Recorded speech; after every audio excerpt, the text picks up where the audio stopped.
So thanks for being here, Kevin. Super excited to have you. So I'm gonna do a little intro. This is Kevin Longoria. Kevin is the Chief Science Officer at Neuroforce One. Yes, sir. He is an expert in the field of physiological diagnostic testing and co-founder of AccuTest. Kevin has an extensive experience providing data-driven solutions to populations ranging from the critically ill to Olympic athletes, providing them with a unique perspective to optimizing human potential and longevity. And we'll definitely be talking about longevity today with Kevin for certain. As the founder of AccuTest, a mobile medical grade physiological testing company, Kevin has successfully developed and launched objective testing and progressive tracking protocols for prestigious and well-respected medical practices and professional athletic organizations, including the Arizona Diamondbacks. And I've known Kevin for a couple of years, and he has a great passion for research, education, and utilizing the latest in science and technology to get people tangible results. And I'm also excited because you're like my first guest on here who's been on Joe Rogan's podcast, and Joe is like actually a inspiration for me. So actually I want to ask you first off, like, what was that experience like? Yes, sir. That was quite... Knowing like what, like maybe 1 million people heard you or 2 million people? Yeah, I think it was up to 2 million. Our last audience time is I not that checked. big yet, Yeah. so we can both like, understand. relax. We'll help get you there hopefully. But it was really an amazing experience. You know, one of those bucket list things that you plan on doing by the end of your career. Right. And I was just really blessed to have the opportunity early on with one of our athletes, Henry Cejudo, Right. Olympic gold medalist, 2-time UFC World Champion. I had about 6 days notice before Yeah. I was told I was going to be on there, which good, not enough time to really get nervous about it, and felt like it went really well. So Yeah, we had a very good outreach since then, and things have really taken off for us. Yeah, you did awesome. I was super excited. It was funny because I saw the podcast and I didn't know you were going to be on, and I was like, holy shit, I know that guy. It was like so cool. So very cool. Here today, like one of the things I want to talk to you about today is technology and how it is being utilized to help people now with health and wellness, and longevity, and how it can be utilized for that. And you have a new device coming out, Biostrap, which I'm wearing right now. I know you're wearing one too, and I've been using it for a few months. It is really like a next level like wearable. I've been I love technology. I've been utilizing wearables. I mean, back, I don't think Jawbone like was one of the first to market, but I remember wearing like the old Jawbones and progressing to Fitbits, and just tracking my movement and tracking my sleep. I've become really obsessed with sleep, so I'm gonna want to talk to you about sleep some. But this is like a next level thing. So tell me a little bit about the Biostrap, what it is, what it does, and then we can dive into how the technology can be utilized for people. Certainly. So in our approach at Neuroforce One, we're a neuroscience-based training company. Like you mentioned, we're working with all different populations, from elite athletes, the Henry Cejudos of the world, to severe neuromuscular, neurodegenerative diseases. So what do these people have in common is they all want adaptation. They want to get their results in the safest and most efficient manner possible. But the master control switch is basically your nervous systems, your gut and your brain. So when you talk about the nervous systems, you have to take a really individualized approach. And this approach cannot just live 1 hour in a clinical setting or 1 hour in a training setting. You basically need to be able to collect data very consistently so we can objectively quantify improvements and, more importantly, chronically make dynamic adjustments to their protocols. We understand that the human body is extremely adaptable. We can understand, we did a diet in the past and it worked well for us and we plateaued because the body adapts. You have to stay on top of this through very consistent data collection and chronically adjust these protocols. So when it comes down to this, we had to find the right tool to facilitate our approach. We met with this amazing company out in LA called Biostrap, and they had by far the most accurate wearable system out there. Me being in the clinical field, just like yourself, we understand that data integrity is everything. If you're going to base somebody's program or adjust their lifestyle behaviors based on a number, a biometric, you really ought to make sure this number is as accurate as possible, because we can be doing a major disservice. Right. So first off, they had the clinical reliability that I was looking for. Next is the dual sensor functionality. You'll see here I'm wearing one on my foot as well as my wrist. You have one on there as well. This allows us to track complex human movement. So anywhere in the world, I can objectively see how my clients, how my patients are moving. Right? So this basically unlocks things like the assessment functionality. If you're going to do an individualized approach, you have to have access to the right assessment data. but it also allows us to track their form on every exercise they do. So I can say, do 10 reps of a squat, but if on rep number 7 their form breaks down, it will tell them what they did incorrectly, because the idea is you don't want to teach maladaptive nervous system patterns. I don't want to teach your body that when you become tired, it's okay for your form to break down, because these are how injuries occur. Right. So we started with this base platform, just the most accurate data collection tool available, and then what we focused on is what's called prescriptive analytics. In general, we're all overwhelmed with data, and a lot of people don't really know what to do with this data. Right? So what we don't focus on is just telling you what's wrong with you, saying you didn't take enough steps yesterday or you didn't get very good sleep, but really focusing on really easy to understand and apply validated programs. Try and really guide people through their lifestyle modification, which is the biggest issue that we see. You know, we have all these accolades in the athletic field, that's great, but we really did not set out specifically to help athletes. Right. This was validation that ultimately got us to where we are today. But this is meant to solve healthcare epidemic trends, right? Once again, in a clinical setting, we're relying on biometrics that you should not really collect in a clinical setting. We all know things about, white coat syndrome. You can't measure blood pressure in a clinical setting. Right. Well, you shouldn't measure sleep in a clinical setting. You shouldn't measure someone's stress in a stressful setting. Right. So this allows us to basically give them the opportunity to remotely monitor their patients, their clients, 24/7, and develop more of an integrative approach, what we believe in. Right. Yeah, I want to talk about that some, because I feel up until now, I never saw a device that, as a doctor, I thought like, oh, this is something I could actually utilize to help my patients. I've always promoted wearables for people because I think it's just like a good awareness thing for Certainly. people. And especially when the sleeping aspect came about, we knew they weren't very clinical grade in that, but I always told clients like, hey, measure it anyway, because at least you're getting like a consistent measurement. You can see trends over time. Correct. So I think wearables in the past have been really great for trends. This is like an interesting transition now of your company, because now you're looking at like actually helping people. God, you used a word I was trying to like. It just had to do with like large populations and just like health outcomes with large populations in terms of like sickness. Mm-hmm. But a device like this is able now, what you're emphasizing is able now to like really help people actually make these tangible changes. Let's talk about, because I know there's different aspects to this device. So I know heart rate variability is a big one that this device does. Like, Yes, sir. First of all, explain what heart rate variability is. I mean, even I as a doctor, I hear about heart rate variability, but there's a lot of confusion out there. How can it be utilized by the healthcare profession, but how can individuals be utilizing it? And why should people be even paying attention to heart rate variability? Certainly. So heart rate variability is one of these biometrics that's really not very well understood. This is what we call part of our Measure What Matters initiative. In general, people are defining health and fitness incorrectly, so they're using the wrong metrics to try and obtain it. We're obsessed with a little number on a scale that really does not accurately reflect our health. Heart rate variability does.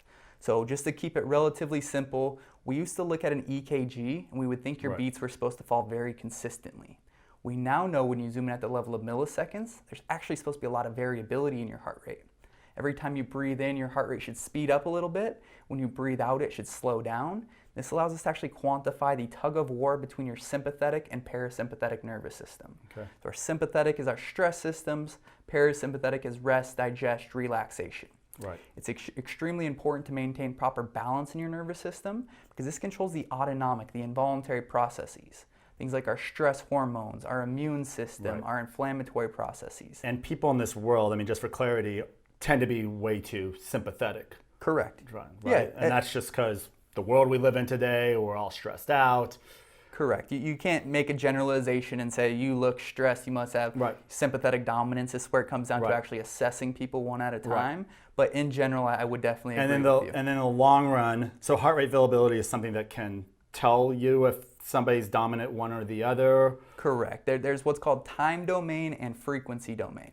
Time domain gives us a number, what's called root mean squared standard deviation, without getting too complex, measured in milliseconds. You're too complex, all right, but go ahead. We can look at the little tug of war kind of crudely. Right. When you get into the actual frequency domain, we can look at the bandwidths produced at the heart, and we can see deficiencies in your sympathetic or your parasympathetic. Okay. So we can see the actual balance in your nervous system and say, all right, it's your high frequency bandwidth. This is parasympathetic.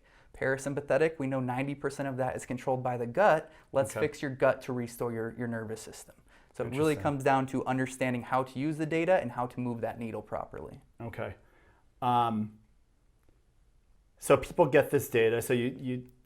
So I know one of the things I see with the heart rate, I know from like using this, because it's measuring that for me, I always see like during my sleep. And one of the things I utilize this device for is it gives me like information about my recovery the night before, which is really cool. Because when I go to the gym now, I'm basing my workouts based on what this is telling me. It's been very, it tells me like, go easy today, hey, you're excellent recovery, you're ready to go. Is that based mostly on the heart rate variability? Where is it getting that information? So the recovery score is a little more complex than just heart rate variability. What we're looking at is your state of your nervous system today relative to the last 5 to 30 days.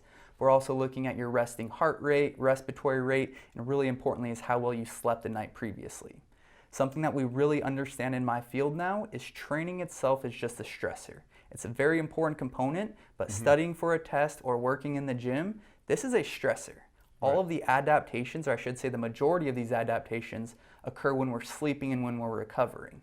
So we should essentially train to recover, not recover to train, if that makes sense. Okay. We really want to optimize the rate of adaptation, meaning we should have a good nervous system and we should sleep properly. Right. And this is important for your athletes, and it's important for people related to longevity and health. I mean, more like what's like the long-term outcomes when these things are left unchecked? Yeah. And because I know this isn't things that most doctors are checking for in people. So what does this all lead to? What it really leads to is, why should everybody be concerned about this? It leads to injuries. It leads to attrition, right? When what you and I see every single day is we try and inspire lifestyle change in people, but the attrition rates are off the charts. It's 75% in 12 weeks. So we do our best, but we're basically setting people up for failure because they're using the wrong metrics to reinforce their progress. Right. We say eat healthy and exercise because that's what our resources limit us to. Our clients go to Google, a biased source. They find a generic one-size-fits-all approach that intrinsically is not going to work for everybody, right? They go start training, they get sore, they get injured, or that little number on the scale is not moving, so they give up. Right. I'm trying to turn this on its head and give people completely individualized, data-driven programs that will get them the results, constantly adjust these programs to keep them from plateauing, but really focusing on positive reinforcement throughout. Yeah. I'm sure you wake up and it'll say, great job, you got a good night's deep sleep last night. Yeah. Well, if someone's looking at a scale. Occasionally I get that. Yeah. But if somebody's just using a single number, even if it's their cholesterol or their blood pressure or things that historically we thought were very important, there's more important metrics out there now, and we should be utilizing these to every day make somebody feel good about progress, because this is how you keep people motivated. Yeah, I think that is such a cool aspect of this. I would say it provides awareness. I'm always telling my clients that I work with, like, we take the time to educate you and give you so much feedback on a constant basis, because I think, number one, like, people just are completely unaware of their health and well-being. So something like this is really making people aware. That positive feedback then encourages people, because I'm imagining as people make changes to their diet or make changes with their exercise protocols that they're doing. I mean, usually, again, you're not getting that feedback of, is this having actually a positive effect on me? Correct. So like those little victories of encouragement are always helping people like propel forward. Certainly, and it removes all of the kind of, people get overwhelmed with all these different products and supplements, but you never really know how well they're working for you. Right? You take a beetroot powder and I don't necessarily feel better. I'm trusting that the claims they're making about my circulation are improving. What we've developed here is this little experiment functionality. You do a 5-day baseline, and then you can start any intervention, whether it be a nutraceutical, an intermittent fasting protocol. We want you to do it for a minimum of 5 days following, but then you can objectively quantify not only how well it's working for you, but maybe any of the ill metabolic effects that you wouldn't otherwise have access to as well. Right. So we're giving the consumer the real ability to objectively see how well everything is working for them, so they can make data-driven decisions around, is this supplement worth that amount of money? And you actually have built into this that healthcare providers can be working with people on this. Tell me how that, because that's like is that new? Has anybody else done something like that at this time? They really have not. Healthcare providers, you're one of the exceptions, don't really utilize the wearables, right? They kind of understand they're not accurate enough for a clinical setting. So what we've developed, once again, is the most accurate wearable system out there so they can rely on that data. But also created a really amazing management platform. It's secure, it's everything you need. You can see all of your patients in a single dashboard. So you can set auto alerts. Frankly, you and I know, we don't care when things are normal. We care when they're abnormal. So I can say, this is my practice, this is my diabetes group. For my diabetes group, if they say, see a decreased heart rate variability of 5% consistently over 3 days, I want to be alerted. Now I'm getting early risk stratification, and I'm extending my care beyond my facility walls. Yeah, that's like so awesome. So great.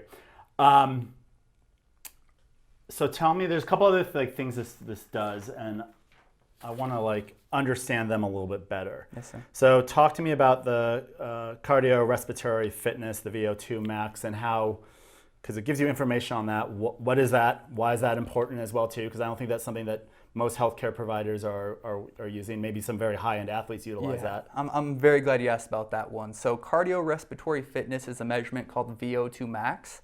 VO2 Max has long been regarded as an athletic biomarker. Right. Meaning if I have a better VO2, I'm probably going to beat you in an endurance race, right. But doctors don't care about that. Right. A very big research study done by the Cleveland Clinic over 19 years with 122,000 patients, one of the best structured studies of our generation, showed that VO2 was among the best predictors of all-cause mortality.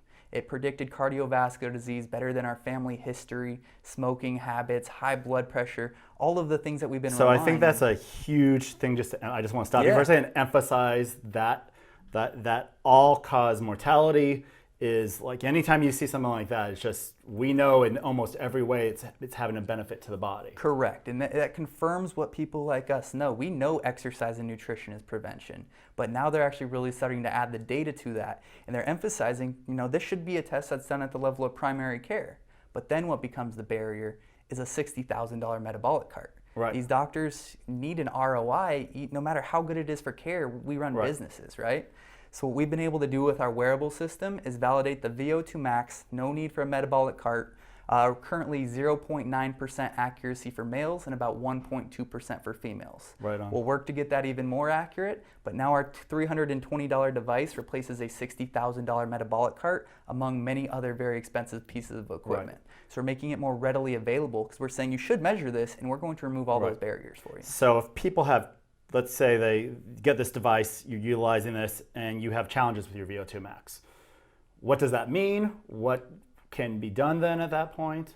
Certainly. So a big portion of that is lifestyle, right? So it's not just going to tell you you have decreased pulmonary function or decreased cardiovascular fitness. What it's going to say is, this is the heart rate zone that you're optimally burning fat at. This is the heart rate zone that you're optimally improving your conditioning at. This is how much you should do each, and the entire goal of this is to make people as efficient as possible. Right. It's unrealistic for me to go try and tell somebody to exercise all day, every day, right? But if I can say, precisely here, 140 to 148 beats per minute is where your body's optimally burning fat, go do this. Now it's more motivating because they got an individualized, data-driven approach, and we know it's going to work because it's individualized as well.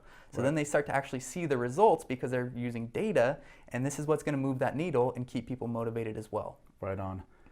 And talk to me about, because there is some balance testing aspects of this. Actually, balance is something that I don't think people realize how important that is, how important it is to longevity. Certainly. But talk to me what it does with balance and balance testing. Yeah. So it's a completely modular device in the sense that I can remove this foot pod and I can put it other places on my body for different assessments. Right. For specifically for the balance assessment, we can throw that right behind your malleolus, essentially your ankle bone, have you stand on one leg, other leg at a 90-degree angle, and we're measuring what's called your sway velocity, essentially your ankle stability. And so we can do a workflow here called the clinical test of sensory integration of balance. And we can see, how does vision affect your balance? How does proprioception affect your balance? How does your vestibular system affect your balance? So this is another assessment that's about a $15,000 piece of equipment that we've completely replaced. Yeah. And it doesn't just tell you you have poor balance. Yeah, very cool. And then one I really want to spend some time on is sleep. What's different about this sleep measurement compared to something like a Fitbit or something like that? And then really I want to sleep's something that I'm constantly working on in terms of my health and well-being. And I just want your opinion of just different things that people can do to improve with sleep. Certainly. What to be aware of. So sleep is much more complex than when you go to bed and when you wake up, right? Yeah. A lot of these wearable systems are reporting how long you slept. They're very crude in how they're determining REM versus deep versus light sleep. So number one, it's the clinical accuracy. You don't have to tell it you're going to sleep. We automatically know when you're sleeping and when you're waking up based on your movement and things like that. But we really dive into what matters to sleep. A big thing that we really struggle with in modern day is sleep latency. How long it takes us to actually fall asleep. This is not exactly when you perceive losing consciousness, it's when your body starts to go into a restorative state, right? So what we see here is we're all overwhelmed with blue light all day, every day, right? Our screens, cell phones, a lot of us are on our cell phones, me included, till the second I fall asleep, checking emails. This really disrupts your body's natural melatonin production. We evolved to know when the sun went down and our body started to prepare for sleep by decreasing our brain temperature, increasing our melatonin levels, but we're tricking our brains. We're now making it think it's daylight all the time. This really affects how fast we go to sleep, but how quickly we get into things like deep and REM sleep. So that one metric alone is something we're looking at various different blue light blocking glasses. Staying away from pharmaceutical interventions. It's early stage, so I can't make any bold claims at this point, but early data is showing it's blowing away just about every pharmaceutical intervention, and these are $5 pairs of blue light blocking glasses. Yeah. So it's a body hack I use, and with measurement, I definitely see results. I recommend that to a lot of people, and it's such an easy fix with that. What about so when people are sleep challenged, you can use the blue light blocking glasses. I mean, what are other things that you recommend to people? What are other things that you measurably see? Certainly. So we're looking at your heart rate variability, oxygen saturation, how much you're moving in your sleep, how much deep sleep you get relative to your total, your overall sleep efficiency. Each one of these you would target with a different approach. So you can't just say you're a bad sleeper and I say here you go. For example, what we've been validating is a CBD product, Gram CBD, by far the best one that I've seen out there so far, a full spectrum product. It is extremely valuable at increasing deep sleep. So this is something, other metrics that we've tested other CBD products and maybe they were better for other things, but specifically for deep sleep and recovery across the board, the best one that I've seen. So now I have the data because we validated it for that specifically to say, don't take a CBD product because it might help you sleep. This one has been validated to improve your deep sleep. You have a deficiency in your deep sleep, try this. Since you brought up CBD, and I actually had as one of the things I wanted to ask you about, is explain to people some of the differences with the different CBDs out there, because it's something as a doctor too I get asked all the time about. Certainly. I'm not necessarily an expert when it comes to the CBD, but a big research study showed that most of what we're taking is not even CBD. They're putting in THC in products where they say they're non-psychoactive. There's CBD products that have zero CBD in them. A lot of them have contaminants that will negatively affect your health. And that's something too, because you guys work with these high-end athletes, they have to be careful about, right? Come back and all of a sudden they're testing positive for these things. Yeah, and that's why we control our supplement line so closely. But really the magic is the full spectrum. What you see is a lot of these other CBD companies take a lot of the good stuff out. Maybe it's to make it look clear in the bottle instead of green tinged like it's a plant supposed to, right? So they're removing a lot of the good stuff, frankly, for not much good reason, because I don't think that's saving them much money to remove that either. And they're just delivering a generic product, making a lot of claims that are largely at this point unregulated. If you really see the way the CBD industry is moving, which I think is great, is we're starting to regulate it, and we're probably going to see 90% of these CBD companies go away. But Grams and us will withstand. Cool. So how does medications, because I know a lot of people are taking these sleep medications, what do you see with sleep medications in terms of what that's doing to you and how it's affecting sleep cycles and things like that? You're basically turning the brain off, so you might perceive that you're sleeping, but sleep is restorative. It's getting your body recovered and ready to go follow the next day's stressor. So turning your brain off is a lot different than sleeping. And I think that's essentially what they're doing. There's a lot of ill metabolic effects of those as well. We see a lot of changes in oxygen saturation, your breathing, things like that. Sleep apnea is a leading cause of cardiovascular disease. So Right. are you're getting your sleep, but you're increasing your risk of what Right. else? And this is something, the body is intended to do what it was meant to do. Yeah. You just have to put it in the right environment and understand that there's natural approaches to just about everything. Yeah, and it's kind of scary actually when you see some of what comes out with what these medications are actually doing to people, especially the sleep ones, because exactly what you said. And I always alluded to people, most people have had the experience of, you drank too much and you pass out, you don't feel at all refreshed the next day, right? Because going unconscious is not the same thing as sleeping. And so, very cool. Like food-wise, you guys have some built-in with that too. And I know there's a lot of different food choices that people are making from, paleo, keto. Does this have the ability to integrate with that? 100%. That's really what I've dedicated the last few months to. We all know you cannot out-exercise a good nutrition program, right? So if I'm really trying to develop an integrative approach and change the world, which is our goal, you have to address nutrition. So utilizing this, because it's so accurate, we can basically look at your activity caloric expenditure. We do at this point have to estimate your resting metabolic, but we can do that very accurately. Give you basically total energy expenditure. How many calories should you be eating per day? You correct that based on their goal. So if their goal is to gain muscle, they need to be at caloric excess, lose weight, a slight caloric restriction. But more importantly is when you get to the actual food itself. What we really focus on, number one, is metabolic efficiency. Teaching your body to utilize your fat stores more effectively and spare those more precious glycogen and sugar stores, right? You're a lean guy, you have 20 days worth of fat energy right here. Your blood sugar is going to be limited to a few hours in the best trained athlete in the world. So why not tap into this unlimited fuel store that, by the way, produces less free radical damage and ages us more gracefully, as opposed to these glycogen stores where we're sugar dependent, we wake up, we need caffeine in the morning, we're crashing again by lunch, we're on this energy roller coaster. Level that out, right? Energy production. Then what we really focus on is the gut. Something that very little people talk about, or if they are talking about it, they don't really understand it. It's not taking a probiotic. It's not going to be that simple. Okay. It's avoiding the bad foods, getting the right ones in, proper hydration. It's a lot of things, right? So we really focus on the gut because it's what controls things like your mood, your concentration, your sleep, your recovery. This is why I left medical school, was for gut health, essentially. All the research started to come out. Sidetracked just a little bit, but we were treating people. I was going to be a psychiatrist in SSRIs and psychotropics. It was the numbing game, right? Okay. At that point, that's all we thought was available, and all the research started to come out about micronutrients and gut health-based approaches. Right. We were blowing everything we'd ever known about SSRIs out of the water by getting people to eat right, eat their vegetables, So I just at some point realized there's a better, more natural way to do this, and that's what I want to be a part of. Right. So tangibly, what should the average person be doing, in terms of diet, and what are things what are the good and the bad? So because you Google this stuff, there's a million different thoughts and approaches out there.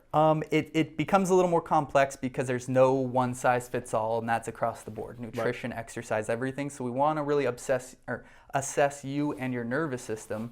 But largely what we start with is a comprehensive 1-week gut restore protocol. Get people's gut functioning right, get them digesting food properly. You're going to lose a lot of weight, even though that's not our goal. Just getting your body to do what it was supposed to do before you started overwhelming it with gluten and soy and dairy and all these things that cause leaky gut. Then we'll generally transition to a 1-week anti-inflammatory protocol, just understanding decrease people's pain, improve their mobility, things like that is getting them ready for the next phase, which is exercise and long-term lifestyle modification. When it gets to the actual nutrition program, we will make recommendations for you based on your goal, your sport, your function. For example, you and I, we can do intermittent fasting, but Henry Cejudo, who's putting out 6 hours of energy every day, he can't, right? So we really want to understand your lifestyle. I'm measuring your activity. I'm seeing all of this, so I can make a recommendation, but I say, maybe it's the paleo metabolic diet for you, and you say, I'm a vegan. So well, we have a great plant-based option here. I'm gonna meet you in the middle. Might not 100% believe in that across the board, but if it's for ethical reasons, go for it. So we really just try and guide people through that. We have keto, we have intermittent fasting, paleo, autoimmune. We're developing type 2 diabetes diets, cancer diets, all these that are medically certified that give you exactly what you should eat, not just what you should eat, but more importantly, when you should eat it. Nutrient timing is extremely important. And it gives you step-by-step recipes, grocery shopping lists. We're trying to get integrated with Instacart where you can one-click order it for delivery at no additional cost. Like trying to really handhold people through the nutrition process. Yeah. It's not easy. It's a big one. And one of the things I like about this and what you're doing with that is, again, it's so adaptable, and everybody really has different needs with that and different challenges with that. And again, it's a way to just kind of constantly ease people into that process. You've been intermittent fasting for how long now? Pretty consistently for about 2 years now. Okay. So why did you start doing that? What benefits? I know because I've been doing it for about 2.5 years, and I got into it related to all my longevity stuff. So what drew you to it? What results have you noticed? A lot of the research around autophagy and things like the cellular cleanup. It's very undisputable research out there. It's very well done. So to me, that really makes sense. I'm not 100% evolutionary, but you have to really understand what our ancestors went through. We didn't have a big carbohydrate meal ready for us every morning when we woke up. We were meant to eat a lot and then to purge for a while. Yeah. The issue with this, when it comes down to recommending this across the board to people, if they don't understand it, it becomes binging and purging very easily. You eat, you think whatever for this 4 to 6 hour to 8 hour window, whatever your protocol is, you can eat whatever you want. Right. That's really not the case. Right. So it's something I do recommend for people that I think can tolerate it, but a lot of people because you need to get your nutrients in. Correct. Right? Yeah. And what I've really noticed out of it beyond, I collect my data every day for several years now. I've seen amazing improvements in my autonomic nervous system, my deep sleep. But the real day-to-day, what I feel is I'm not dependent on my blood sugar for energy and concentration. A lot of people need caffeine in the morning. They need a high-sugar meal to get through their first few hours. I've gone upwards of 5 days before ghrelin started to kick in and my stomach started to rumble at all. So just being non-dependent on food is very good feeling. Explain to people what ghrelin is and how it's affected by it's a little hunger hormone. Yeah, it's basically what you teach with intermittent fasting is for that to not be produced. That's what makes you perceive hunger. And so a lot of people, their ghrelin is just thrown off. Their body's telling them they're hungry when they absolutely do not need food, and that's because they're seeing a spike or a drop in their blood sugar. Right. The blood sugar drops a little bit, even though it's probably still higher than it's supposed to be, but this triggers your body saying, give me some more sugar because I need it for energy, when you really don't. Right.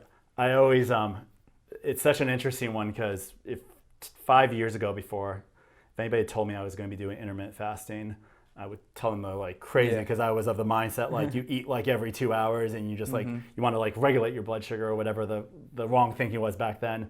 And I just what I hear from a lot of people when I talk to people about intermittent fasting is that fear of hunger. Yeah. That they're going to feel that, and it really is this hormone. And what happens when you're intermittent fasting is that hormone just over time starts to downregulate. Yes. And it's the most peculiar thing because I'll do sometimes now 2, 3, 4 day fast, and it's just crazy how you don't feel hungry. Even when you intermittent fast, you don't feel hungry. And I just like to emphasize this to people because I love food and I would consider myself a foodie, and I enjoy eating. But the process of intermittent fasting, for most people, when you do it right and that hormone starts to downregulate, it just, you don't feel that hunger. Freedom from food. Yeah. Food is fuel. It's not, you're not supposed to be dependent on it. It's so cool. What other I was wondering, in terms of the longevity world, what else do you look out for yourself? Do you recommend? Do you look at do you look at NAD at all? Have you researched that? Yeah, certainly. What we're focusing on right now is largely non-invasive, what you could get for yourself. So I'm more focused on the basics. Get enough activity, get proper sleep, drink enough water, and your body's going to do a lot of that for you. But of course, there's always specifically in disease populations where we need glutathione IVs and NAD plus and things like that. That's when it comes to what's called the SAID principle, specific adaptation to impose demand. Basically means if you put your body in an environment and you apply the right stressors, you will make the adaptation. That's just the way the body's evolved. But what's left out there is you need the right precursors, right? You can go train, but if your body's not producing nitric oxide, you're not going to vasodilate. So how do you increase nitric oxide? Sometimes you need some nitrates. You need the basics for it, right? The precursor. So that's where that comes in. If you're healthy, I don't think there's a huge dependency, a huge need for that, but sometimes you've gone a little too far in one direction and there's a period of time where we need to help you a little bit more. And this is, just like I'm a huge believer in not taking antibiotics, but if you have a kidney infection, you need antibiotics, right? So there's a time and a place for all of it, but it shouldn't be your first resort, in my opinion. Right. Let's talk about performance a little bit, because you do work with these like amazing Cejudos of the world. What are you guys, what is unique about what you guys are doing to optimize these guys? Because you have some pretty like amazing successes with Neuroforce One. It's so. And please go ahead and brag about the successes of like some of the people you train. Yeah, we work with multiple world champions. We've won 4 world championships in the last 2 years since our inception. Have probably about a half dozen people going to the Olympics this year, and it's so different than what they've been used to. Right. These athletes are just trained to train harder and harder and harder, and they completely disregard their nervous system. Yeah, so because I've been to your lab and it doesn't look like anything that I would expect to walk into when you think about athletes training. Correct. Yeah. You'll see our gym and we have very little weights. One thing we really focus on is not building muscle on top of dysfunction, and this is what we can do with our Biostrap as well. You do a posture and overhead squat analysis. You look at all of their muscles in their body that are overactive and underactive.